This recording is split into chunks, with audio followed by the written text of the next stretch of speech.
The study that we decided to replicate was called Effects of Technology Breaks on Media Multitasking with College Students.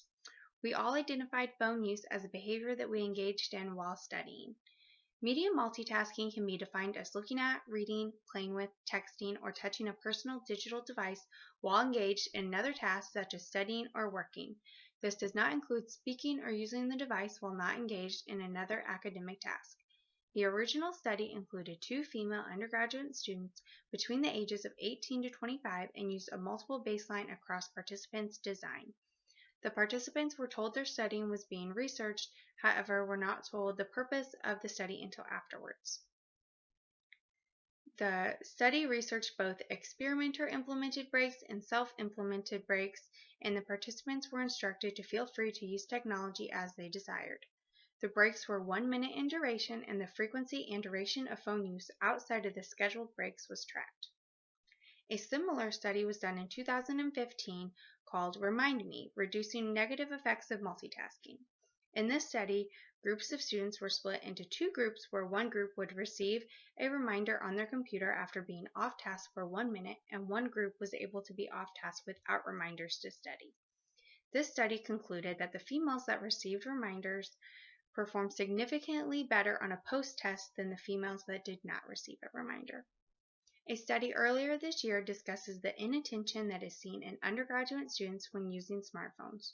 It is called fear of missing out, FOMO, among undergraduate students in relation to attention, distraction, and learning disengagement in lectures. A questionnaire was given to 2,084 undergraduate students to determine their feelings about cell phone use in classroom settings, disengagement, and missing out on social media posts. The study centers around the idea that the motivation behind students' cell phone use in classrooms is a fear of missing out, the feeling that they have to constantly check social media and the internet or they will miss out on something important. It cites other studies that demonstrate a connection between cell phone use and lack of attention and deficits in information retention. This inattention affects learning negatively. It makes an interesting point of stating that multitasking can be productive if it is being used to supplement classroom activities like taking notes. However, in a study titled Internet and Cell Phone Usage Patterns Among Young Adults with Intellectual Disabilities that used a questionnaire on internet and cell phone usage patterns in one-on-one interviews of 216 youths with intellectual disabilities. It found that young people with disabilities make more social and recreational use of their phones and the internet rather than the educational use. The purpose of our study was to examine the use of personal technology devices while engaged in studying behavior. Specifically, the study was concerned with media multitasking and the use of technology breaks while engaged in independent academic tasks.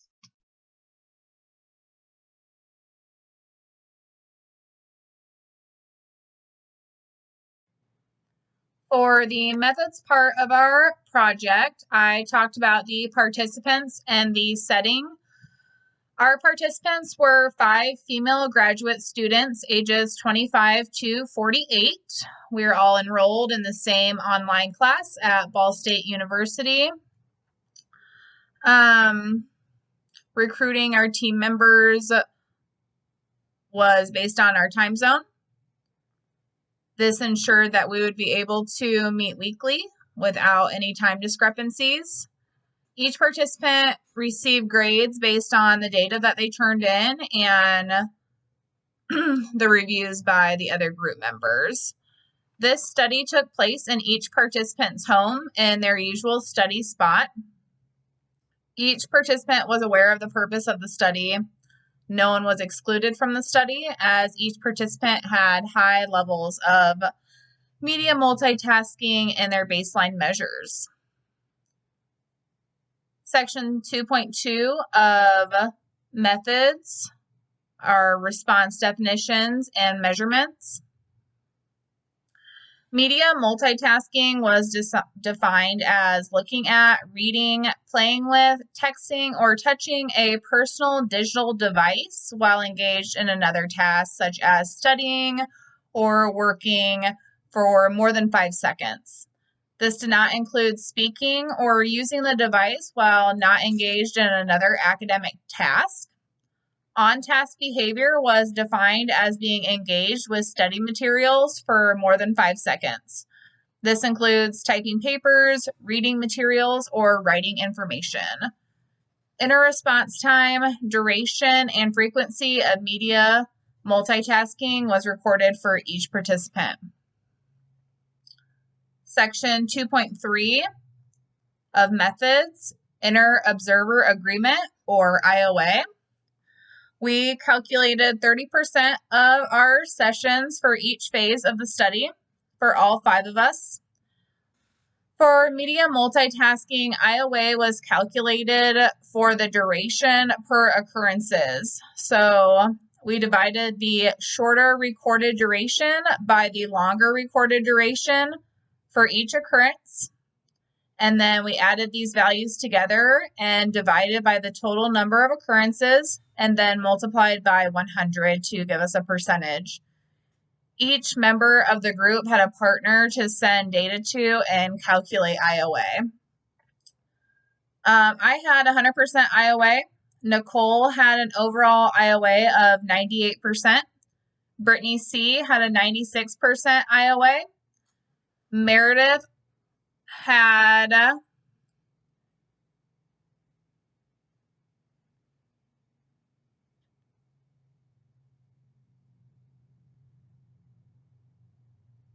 Meredith had 99% IOA, and Kristen had 100% IOA. In the last section of the methods that I did was our experimental design. We used a multiple baseline across participants design to evaluate the effects of technology breaks on our media multitasking.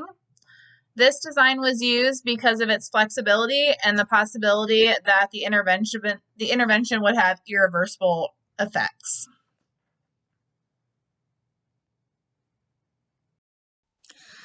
First thing I'm going to discuss is our baseline data. Each baseline session was 1 hour long. Each person had free access to study materials during baseline. That could include books, pencils, highlighters, anything else that you would need to study. And they've had free access to their phones. The participant was free to use their phone at any time during baseline with no consequences regardless of frequency or duration. Each session was recorded and timed by the participant and conducted in a study space that was their typical place to study. Baseline sessions were recorded and until stability of data was achieved. Data on frequency, duration, and inter-response time were then collected by the participant on their own videos. 30% of the videos recorded for baseline and intervention were then sent to another member of the group to collect data on frequency, duration, IRT, and IOA. After that, the participant implemented their own technology breaks during each session. And what that entailed was, before beginning the first phase of intervention, the average IRT time for all baseline sessions by each participant was calculated. That was done by adding all of the IRT times and then dividing by the total number of sessions. Study times were then set at just slightly below the average IRT time. After establishing that IRT, each participant moved on to implementing their technology breaks during their sessions. Timers were set for session length of 60 minutes and study length at the beginning of each session, the study length being the average IRT, or just slightly below the average IRT. When the timers ended for the study time, 1 minute was added to the timer and the participant was allowed to be on their phone until the timer went off. This was their technology break. After 2 sessions with 1 or less instances of phone usage outside of the technology break, 2 minutes were added to the study time.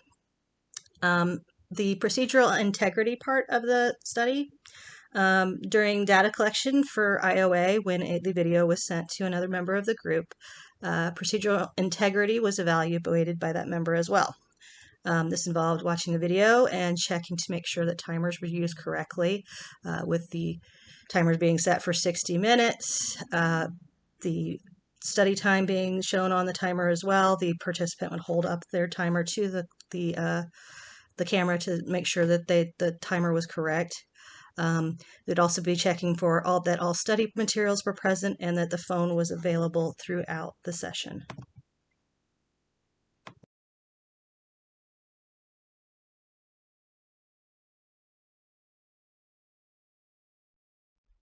I'm Nicole, and I will be discussing my data from the study. During baseline sessions, my average work time was 7.4 minutes, meaning on average I was getting on my phone every 7.4 minutes. So I began phase 1 with a work timer set for 7 minutes, just under that average. The gray squares on the graph represent the frequency of me checking my phone. During baseline, my frequency was on a downward trend. The white bars are showing the duration of time I spent on my phone outside of breaks, and the black bars are representing the duration of time I spent on my phone during the implemented breaks. My total duration of time on my phone outside of the implemented breaks started at 4.5 minutes in phase 1, however, was on a downward trend. My frequency in phase 1 started at 6 times, however, was also on a downward trend to 2, then 1, and then 0.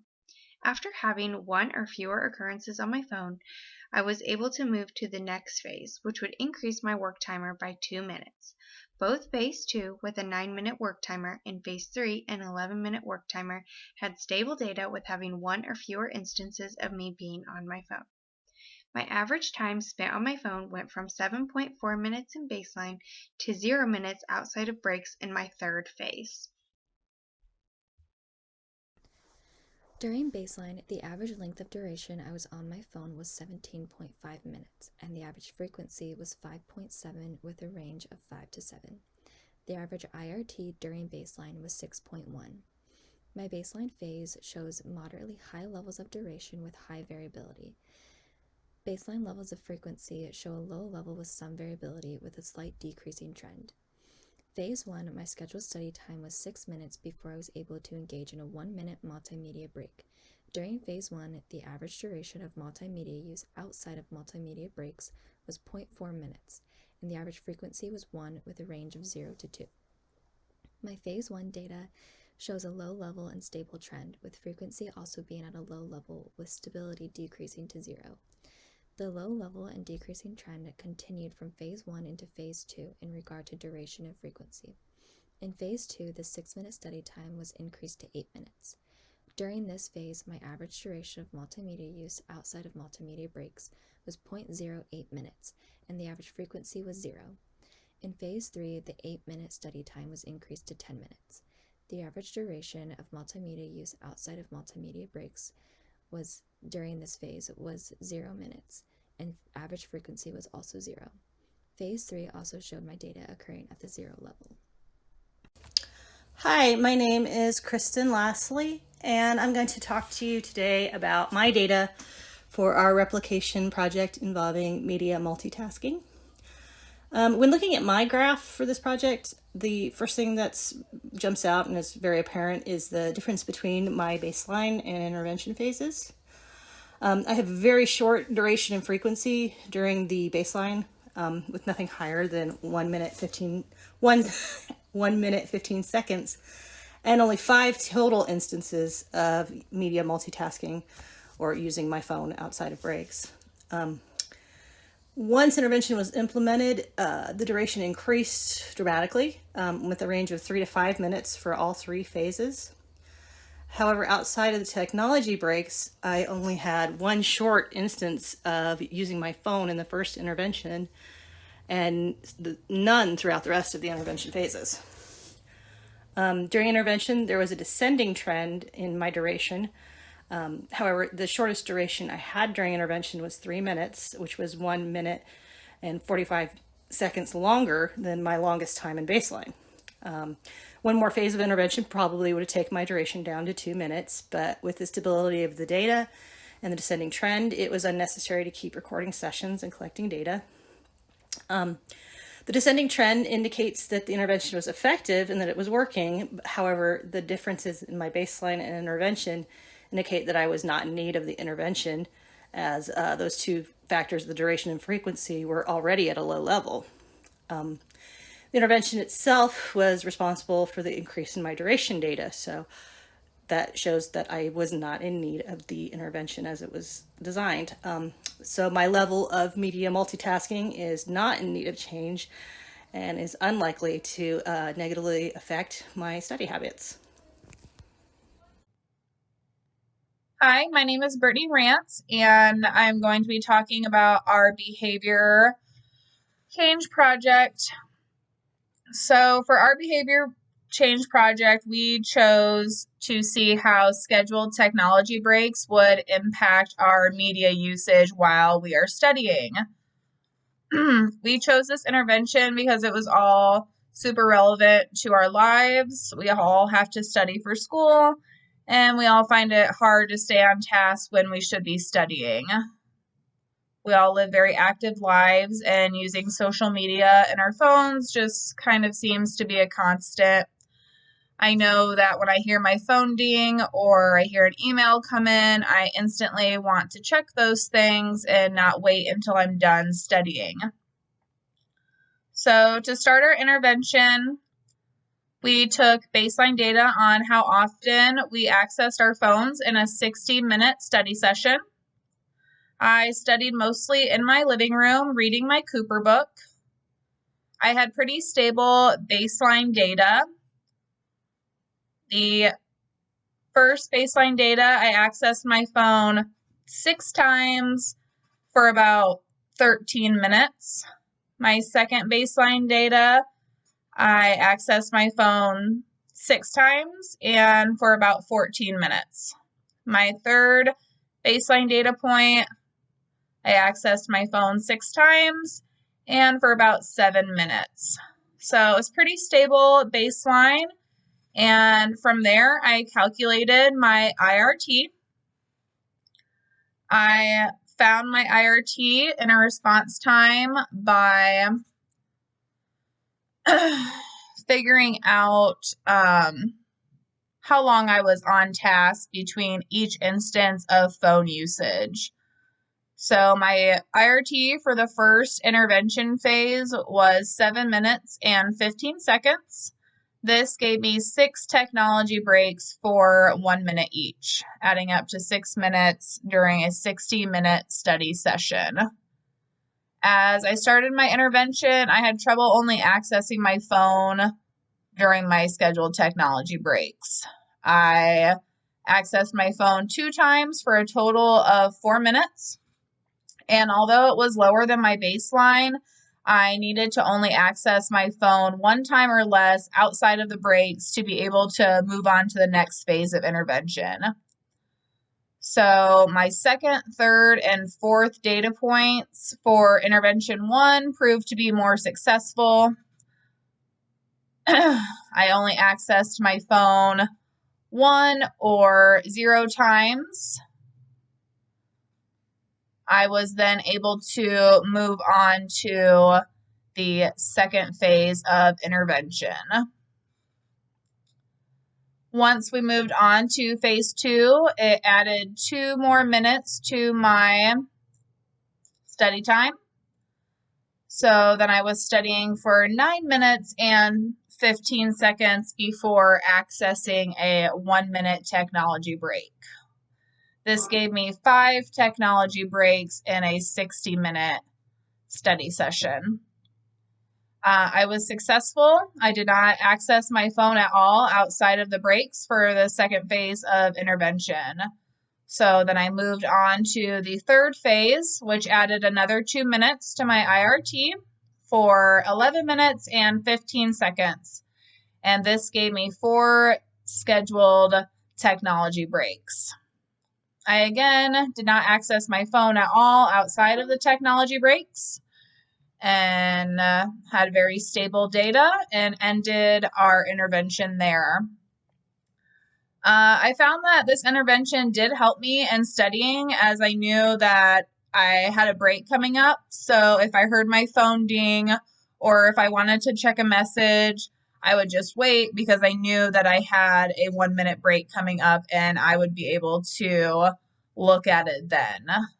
So these technology breaks did help me stay on task, and I would recommend them for anyone that struggles staying on task during studying. I had the most variable data for all of our participants. My baseline had to extend to 6 sessions, which was very different from the other participants, which either had 3 or 4 sessions in their baseline. My duration varied between 5.5 minutes to 15 minutes in my baseline, and the average duration was about 11.5 minutes. My frequency averaged about 7 occurrences, ranging between 4 and 11 during the baseline. As you can see in my graph, it's very up and down and all over the place. But during my phase 1, I only engaged with media for the first session. And I did so 3 times for 2 minutes, which really kind of skewed my data for the means for the frequency and the duration during phase 1, because my mean was about 15 seconds for duration. My range was 0 to 2 minutes for duration, and my frequency was 0 to 3 occurrences, which made my mean for phase 1 for frequency 0.7. And then after this first session in the first phase, there were no more occurrences of engaging with media. I had 0 levels in all of phase 2 and phase 3.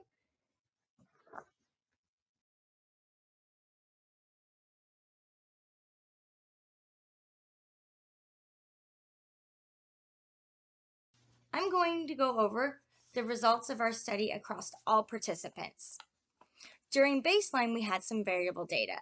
The average amount of time each of us spent while engaged with our phone or media was 10.5 minutes, but we had a range from 1.5 minutes all the way to 22.5 minutes, which is a fairly large range, and our observation period is only 60 minutes.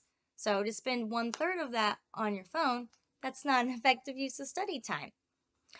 And our average of times engaged with our phone was 5, and the range was between 1 and 11 times.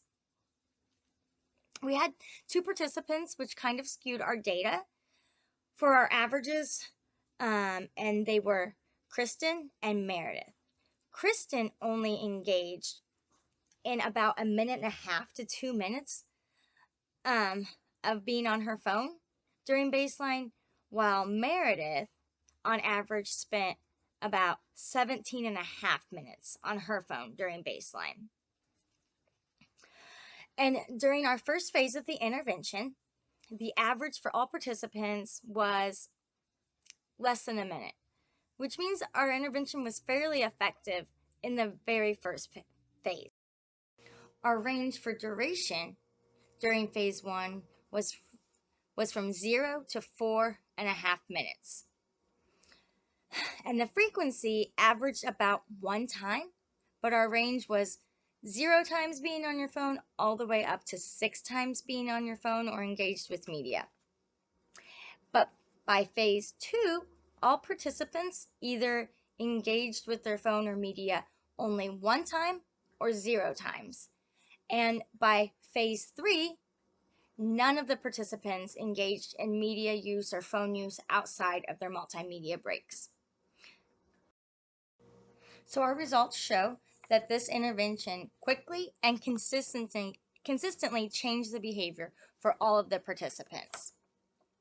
Myself and fellow group members discussed that because we knew we were going to get a break to spend some time on our phone or check that alert, that it decreased our motivation to just immediately respond to that alert. And that brings us to my first limitation I want to talk about of our study. Most all of us are a little bit older since we're in grad school, and our brains have developed to where we have some better impulse control, self-control. So I'm not sure that this would be quite as effective for younger participants or clients due to the decreased ability to control some of their own behavior, especially with the current climate that we have with the constant need to be on social media, which is usually accessed via our phones. And another thing that might really affect how effective that this intervention is that we are in grad school, and so we have monetarily invested in this opportunity of education. Younger students that are in middle school, high school, or even maybe undergrad might not be as invested. So their motivation to stay off of their phone while they're supposed to be studying or stay off of their laptop would be a little bit less. Another limitation to the study could be that each participant used a different method to time breaks and work time. Kitchen timers, phones, iPads, and watches were all used to implement the intervention. This could affect how quickly the participants were able to respond to their timer and switch between timing their work and timing their break. If a participant is only using their phone to track time, they may end up spending more time on their phone than planned. When your work timer ends, the participant would have to go onto their phone, end that timer, change the time to their break time, which in this study was 1 minute, and then start that time. By then, they've already been on their phone longer than the scheduled 1 minute break.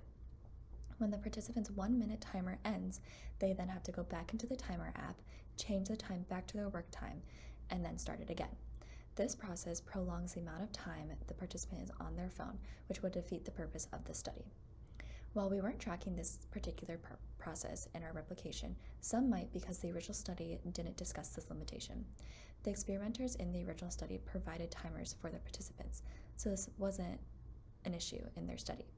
However, if you're replicating the study, you may not have access to an abundance of timers, so you would resort to using other methods like explained above. In future replications, a point should be made to make all timing devices the same across participants so that there is consistency. One recommendation is to have 2 separate kitchen timers, one for work time and one for break time. When the work timer ends, the participant can stop it and not clear it, and then they can immediately start their break time. When the break time ends, they can do the same, stop the timer but not clear it, and immediately start the work time. This method would eliminate any unnecessary time that is used to change the time between each timer. The greatest limitation to our study was that the participants were aware of what was being measured. This bias could have greatly impacted the results due to the participants knowing their phone use was being monitored. This could have resulted in the participants either being on their phone less since the study was being used to reduce phone use during study. It also could have meant that the participants were getting on their phone more, so there would be more data to track during the study. Another limitation or barrier to our study was that we were unable to replicate the experimenter-implemented breaks. In the original study, they also utilized experimenter-implemented breaks where the experimenter would stop and start the timers for the participant. This would allow for the participant to be better focused on studying and more closely resemble their usual study time rather than also having to be in charge of the work and break timers as we did in the self-implemented break model. In future studies, experimenter-implemented breaks should be utilized and faded to a self-implemented break system to help generalize results after the completion of the study.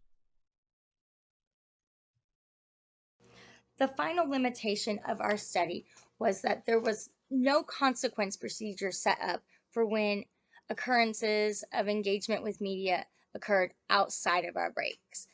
I think that this would be an important factor when using this intervention for other participants, especially when maybe working in a more one-on-one setting or with students who have teachers' aides.